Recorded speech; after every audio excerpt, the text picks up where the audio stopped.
Cette année-là, on construit des supermarchés et des hypermarchés à tour de bras.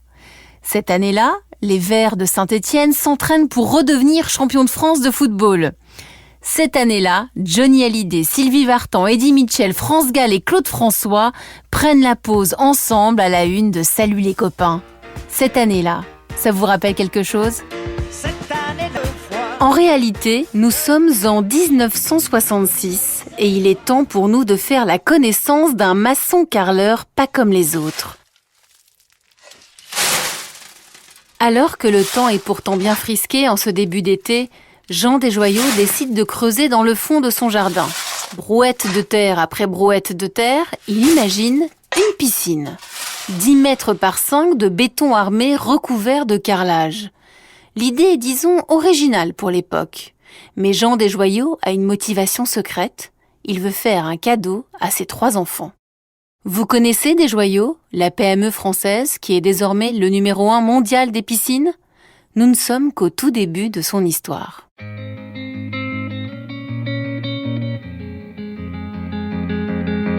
Comment l'idée de génie d'un maçon a-t-elle rencontré l'envie des Français d'avoir leur petit coin de paradis ?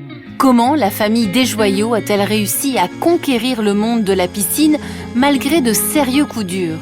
Et sur quelles valeurs s'appuie-t-elle pour continuer à construire pas à pas l'avenir ? Je suis Elisabeth Assayag. Bienvenue dans Marque de famille, le nouveau podcast Europe 1 Studio en partenariat avec Harmonie Mutuelle. Je vais vous raconter une nouvelle histoire de famille qui se cache derrière une vraie success story française. On va parler ensemble de valeurs qui se transmettent de génération en génération et d'entreprises qui ont construit leur réussite en mettant le capital humain au centre de tout. Dans cet épisode, je reçois Jean-Louis Desjoyaux. Bonjour. Bonjour. Vous êtes le PDG des Piscines Desjoyaux.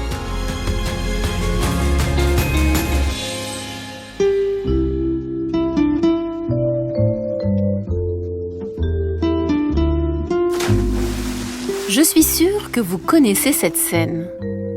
Romy Schneider traverse le bassin en brasse coulée pendant qu'Alain Delon bronze caché derrière ses lunettes noires. Nous sommes à la fin des années 60 et pour tourner son film La piscine, le réalisateur Jacques Deray loue sur la Riviera, juste au-dessus de Ramatuelle, une villa somptueuse. Mais ça n'a pas été facile de dénicher cette propriété, car à l'époque, personne en France, à part quelques chanceux fortunés, n'a de bassin chez soi. Mais avec les 60s, la mode commence à arriver tout doucement des États-Unis. Là-bas, les piscines modèle Florida, avec le sol en plastique au fond, se démocratisent peu à peu. C'est pile à ce moment-là que Jean Desjoyaux commence à se faire connaître. Enfin, façon de parler, son premier client est un ami qui a aperçu sa piscine et veut la même dans son jardin. Jean Desjoyaux reste maçon et carreleur pour l'essentiel.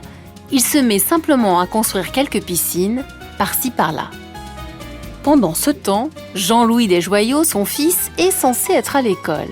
Mais il a 17 ans et les études ne sont pas tout à fait son truc. Tant pis pour le bac, il rejoint son père dans l'aventure. Et pas de passe-droit. Il commence lui aussi comme carreleur tout en bas de l'échelle. Nous sommes dans les années 70 et sa première mission est même de livrer sur des chantiers au volant d'une camionnette 404. J'étais, je le pense, prédestiné à travailler avec un papa dur, mais très très bienveillant quand même, parce que il m'apprend tout, il m'apprend le chantier. Nous étions en osmose totale. Dans mon bureau, je garde ma première fiche de paye qui date du 5 juin 1971, écrite de la main de maman, et à l'époque, j'ai gagné 548 francs. Pour lancer une entreprise, être à deux, ça change tout.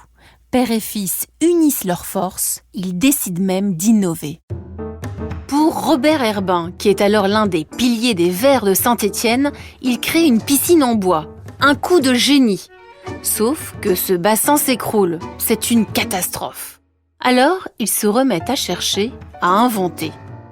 La persévérance va finir par payer. L'invention, c'est notre ADN. Papa, qui était d'ailleurs très artiste en plus, puisqu'il peignait beaucoup, il a inventé, j'y ai participé, les premières structures de piscine qui étaient à l'époque très artisanales, qui sont aujourd'hui totalement industrielles, bien entendu.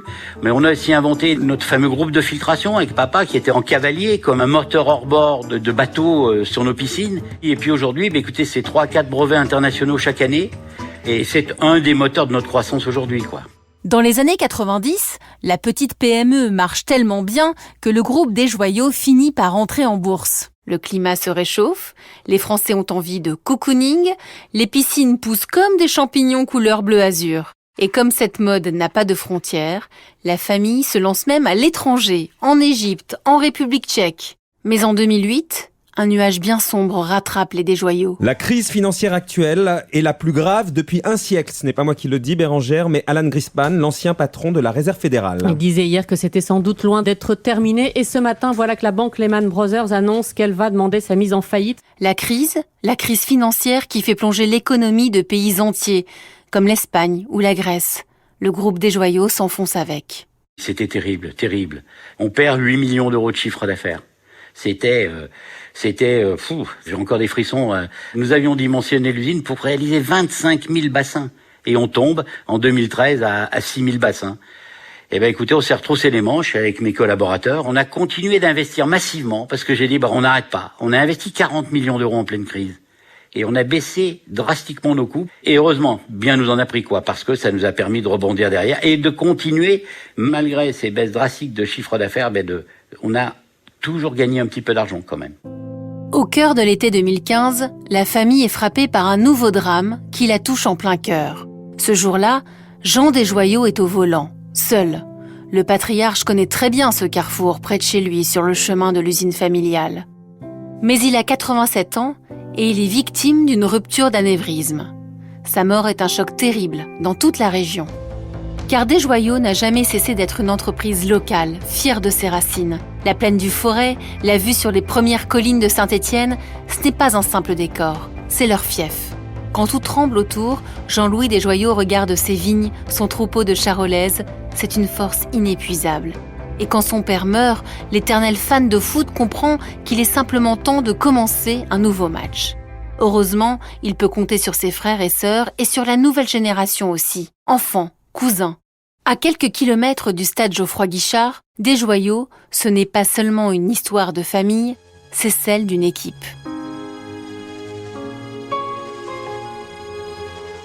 Pour poursuivre la réflexion après ce récit, j'ai pris le temps d'interroger Jean-Louis Desjoyaux, installé dans son bureau à La Fouillouse, près de Saint-Étienne. Le succès de sa PME est impressionnant, mais j'ai voulu savoir comment les Desjoyaux imaginaient la suite, comment ils construisaient leur avenir, et vous allez le voir, ça passe notamment par la formation. Jean-Louis Desjoyaux, vous venez de créer un centre d'apprentissage pour former des maçons. La première promotion affiche déjà complet. Comment est né ce projet ? C'est un projet qui me tient à cœur depuis de très nombreuses années, parce qu'on a quand même un manque crucial de main-d'œuvre qualifiée, parce que c'est compliqué pour trouver des gens pour poser nos piscines.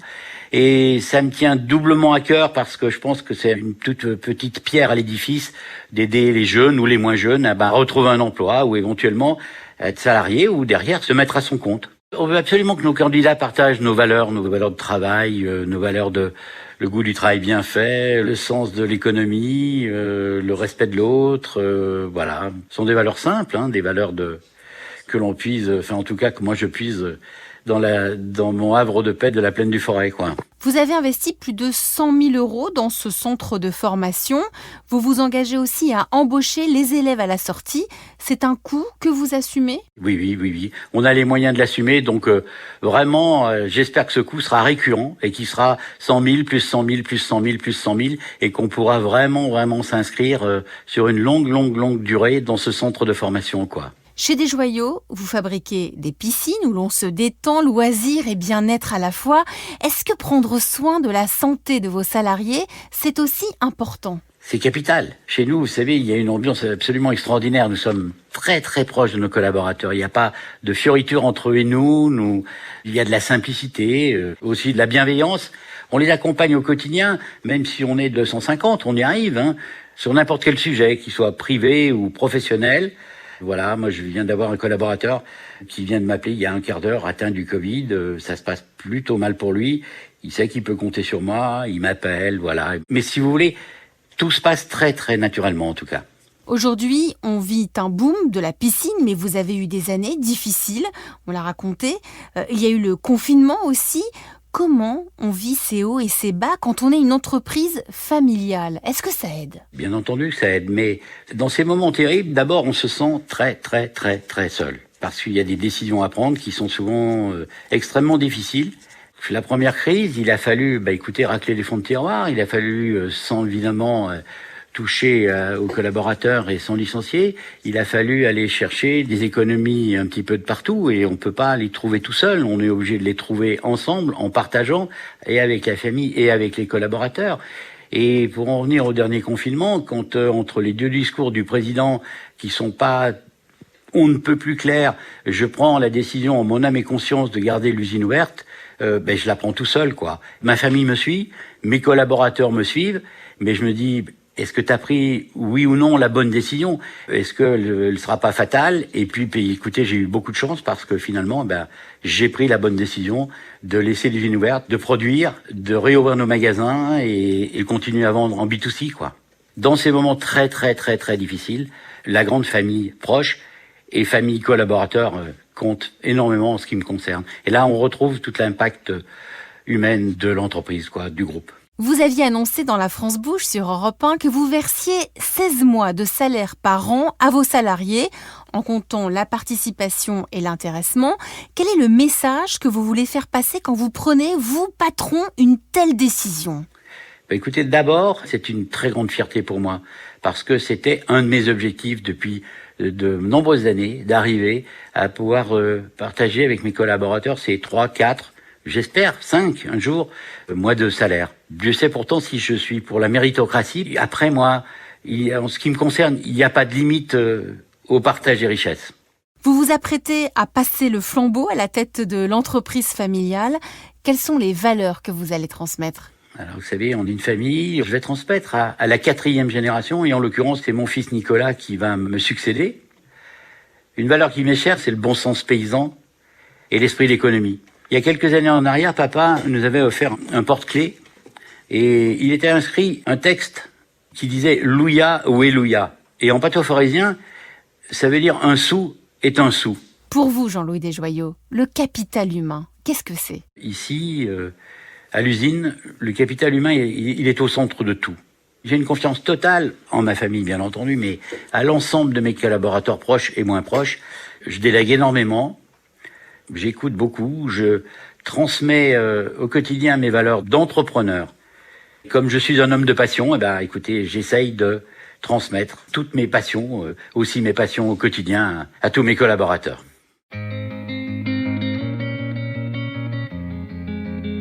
Vous venez d'écouter Marque de famille, un podcast Europe 1 Studio en partenariat avec Harmonie Mutuelle. Je remercie Jean-Louis Desjoyaux pour sa participation. Merci aussi à l'équipe qui m'entoure, Marco Grunfeld à la réalisation et Fanny Rascle à la production. Cet épisode est le dernier de la saison 1 de Marque de famille. Mais il est encore temps d'écouter ou de réécouter les épisodes précédents. Je pense à l'incroyable histoire du joaillier Mellerio ou à celle plus moderne mais tout aussi inspirante du site de petites annonces pap.fr. Pour poursuivre la discussion, je vous donne rendez-vous sur les réseaux sociaux. À la prochaine dans Marque de famille.